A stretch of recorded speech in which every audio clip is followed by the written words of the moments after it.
Very very welcome to all साथियों। Exam fighter number पर आप सभी का हार्दिक स्वागत है। आरपीएससी असिस्टेंट प्रोफेसर एग्जाम 2023 के लिए पेपर थर्ड के क्लासेस में आप सभी का हार्दिक स्वागत है।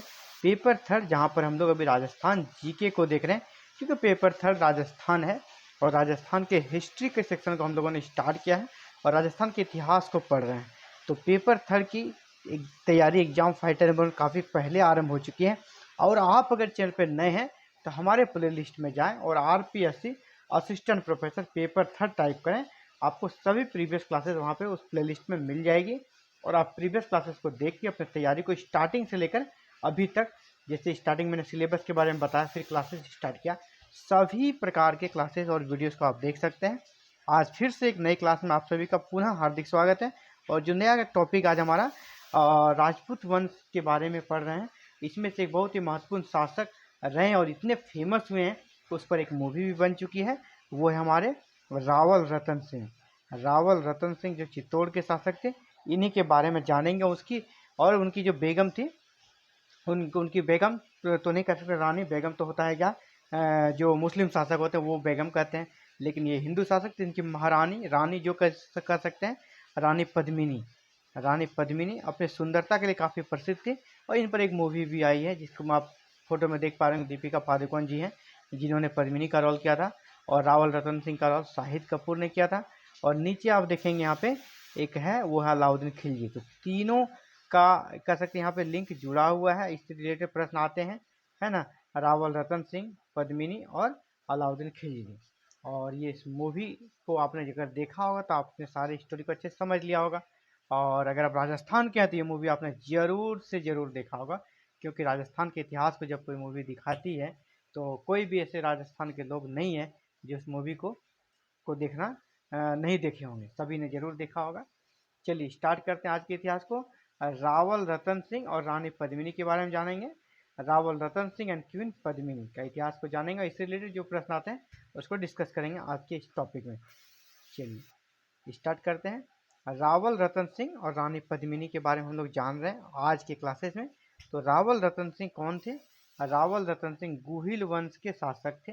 सबसे पहला आपसे प्रश्न पूछा जाएगा, रावल रतन सिंह किस वंश के थे? तो गुहिल वंश के थे। और इसके पिता थे समर सिंह। रावल रतन सिंह के पिता कौन हो गए? समर सिंह। गुहिल वंश के शासक थे और कहाँ के शासक थे? चित्तौड़ के शासक थे। और चित्तौड़ के शासक कब बने थे? 1302 ईस्वी में।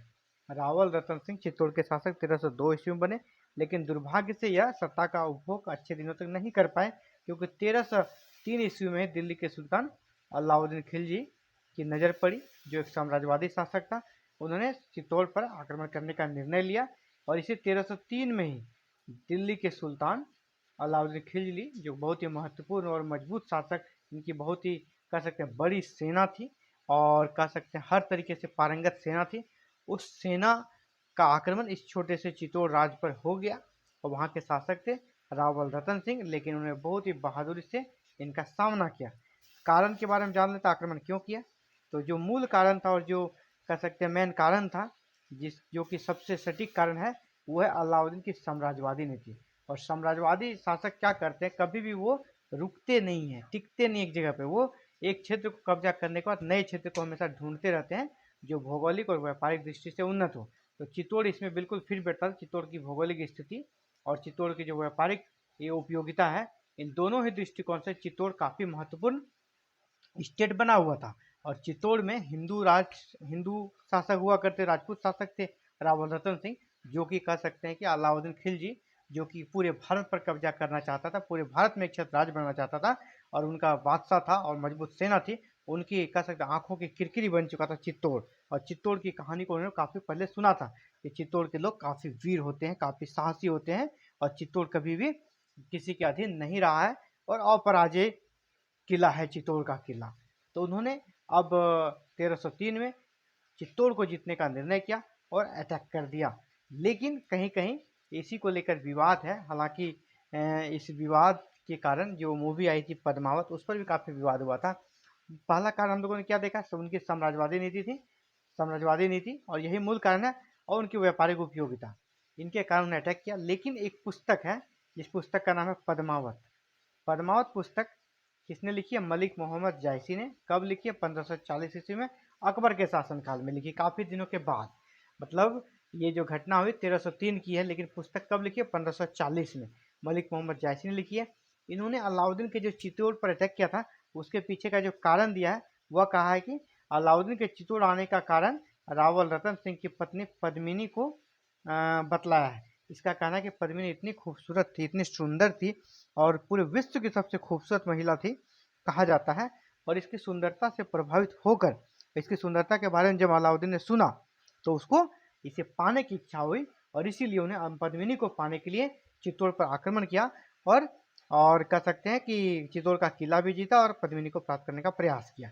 लेकिन इतना बड़ा शासक जिसकी इतनी बड़ी सेना हो, जो साम्राज्यवादी शासक हो, इन छोटी चीज़ों पर एक महिला के लिए इतना बड़ा अभियान नहीं छेड़ सकता, ये बात गले से नहीं उतरती। हालांकि पद्मावत के अनुसार अगर पूछा जाएगा, मलिक मोहम्मद जायसी के पद्मावत के अनुसार अलाउद्दीन के आक्रमण का क्या उद्देश्य था, तो पद्मिनी को प्राप्त करें, ये आप कर सकते हैं, जो कि कह सकते हैं कि सच्चाई से नज़दीक प्रतीत नहीं होता है। ये काफ़ी कह सकते हैं इनकी एक कोई कल्पना है मलिक मोहम्मद जायसी की, इन्हें का भी अपना कुछ आइडिया था, इन्होंने अपने आइडिया को दिया। सभी स्वतंत्र हैं अपने बातों को रखने के लिए, लेकिन ऐसी बात नहीं थी। मूल कारण पूछा जाएगा तो चित्तौड़ को पहला तो अलाउद्दीन साम्राज्यवादी शासक था, वो उनका कारण रहा। दूसरा, चित्तौड़ का भौगोलिक महत्व और व्यापारिक महत्व बहुत ज़्यादा था, इसीलिए साम्राज्यवादी शासक होने के कारण अलाउद्दीन ने वहाँ पर अटैक किया।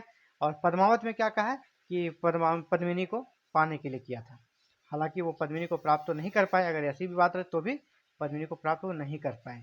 तो पद्मिनी थी कौन, पद्मिनी के बारे में जान लें। पद्मिनी जो थे सिंघल देश के राजा गंधर्व सेन की पुत्री थी, जो अत्यंत सुंदर महिला थी।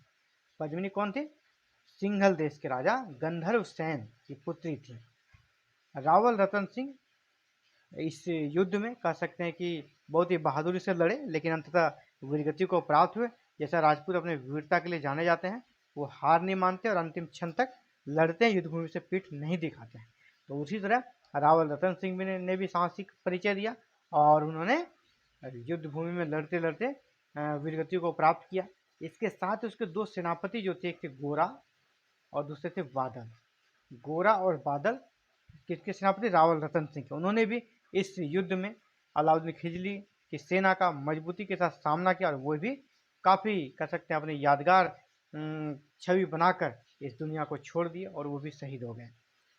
इस घटना के बाद जब कि राजा शहीद हो गए, शासक शहीद हो गए, सेना पराजित हो गई, इसके बाद रानी पद्मिनी ने क्या किया, अपने को बचाने के लिए अपना कि जैसे कि उनके अधीन ना चले जाए, उनके बंदी ना बन जाए, अपने कह सकते हैं कि अपने आप को जब उन्हें असहाय पाया ताकि उनके साथ उसे कब्जा न कर लें युद्धबंदी के रूप में और उनके साथ कोई गलत दुर्व्यवहार न करें, इन सब चीज़ों को उस समय काफ़ी ख्याल रखा जाता था। इन्हीं सतीत्व और इन्हीं उच्च ख्यालात के कारण पद्मिनी ने सिर्फ खुद ही नहीं बल्कि 1600 महिलाओं के साथ 1600 महिलाओं के साथ जौहर कर लिया। जौहर क्या होता है कि जलती चिता में कूद जाना और अपने आप को कह सकते हैं कि आग के हवाले कर देना और मृत्यु के गोद में चले जाना, ये होता है जौहर। तो जौहर कर लिया था रानी पद्मिनी ने, अकेले ही नहीं, वहाँ की 1600 महिलाएं ये कौन थी? जब कोई सेनापति मर गए उनकी पत्नी, सेना मर गए उनकी पत्नी, इस प्रकार जितने भी वहाँ अधिकारी हुआ करते थे, जो उनके पति शहीद हो गए तो वो भी दुनिया को छोड़कर कह सकते एक तरह से जौहर को प्राप्त कर लिया। और यह उस समय हिंदू जो प्रथा थी उसमें काफ़ी इनका उच्च स्थान दिया जाता था ऐसी महिलाओं को, इसलिए रानी पद्मिनी को देवी की तरफ पूजा जाता है राजस्थान में। और यहाँ इस युद्ध से जुड़ी एक महत्वपूर्ण बात यह है कि अमीर खुसरो, जो कि बहुत ही महत्वपूर्ण इतिहासकार रहे हैं, अमीर खुसरो, इसने इस युद्ध में अलाउद्दीन के साथ चित्तौड़ का कैसे भ्रमण किया था और इस युद्ध में, पूरे युद्ध में अलाउद्दीन के साथ अमीर खुसरो बने रहे और उसने इस युद्ध का आंखों देखा हाल लिखा है।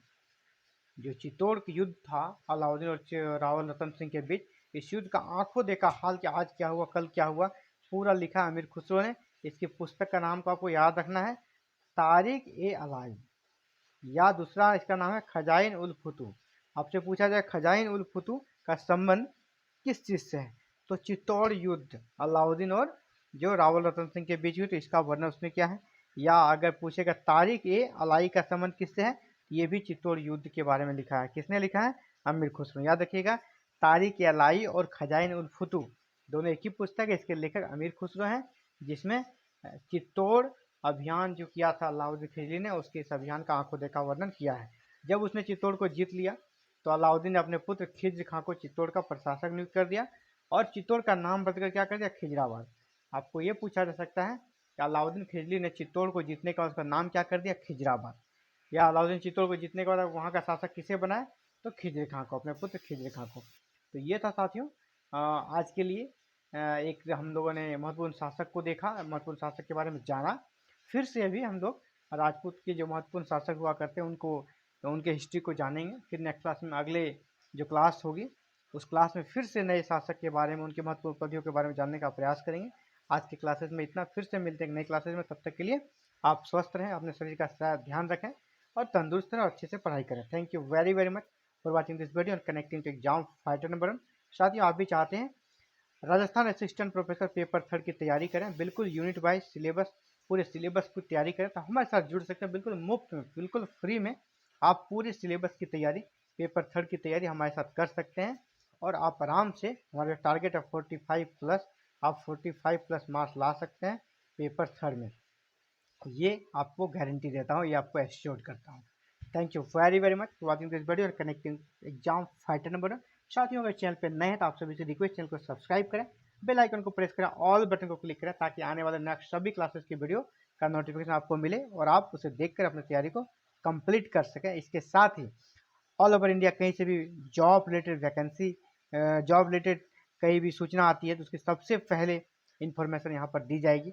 Job related notification, job alert यहाँ पे मिलती रहती है आपको, ताकि आप समय फॉर्म को भर सकें और गवर्नमेंट एम्प्लॉय बन सकें। उसकी भी सूचना पाना चाहते हैं, हमारे चैनल से जुड़े रहें। जुड़ने के लिए एक ही माध्यम, चैनल को सब्सक्राइब करें, बेल आइकन को प्रेस करें और ऑल बटन को क्लिक करें। थैंक यू, धन्यवाद।